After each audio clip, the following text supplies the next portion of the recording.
ba't ka malungkot? Nagsiselos ka, ano? Oo, Ting, dahil may bago na akong kapatid.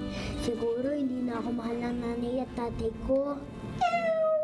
Ikaw naman, hindi totoo yun. Oh, Carlo, nagkakatuwa kami dun sa loob. Ba't hindi ka pumapasok? May dinadamdam ka ba? Opo, Itay. Kasi po may bago na akong kapatid. Baka hindi na ako mahal.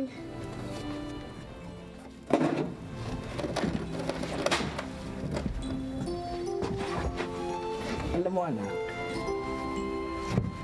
kahit may bago ka ng kapatid, hinding-hindi magbabago ang pagmamahal namin ng nanay mo sa'yo dahil anak ka namin. At lahat kayong anak ko ay minamahal kong pantay-pantay. Hindi ka nga dapat maging malungkot. Dapat maging masaya ka dahil mas dumami pa ang nagmamahal sa'yo. Talaga po, Itay? Dahil yung bago mong kapatid, pati ikaw, mahal ka din nun. Talaga po? Totoong totoo, kaya samahan mo ako at laruin natin yung bago mong kapatid sa loob. Sige po. Sama ko, Kuya Arman.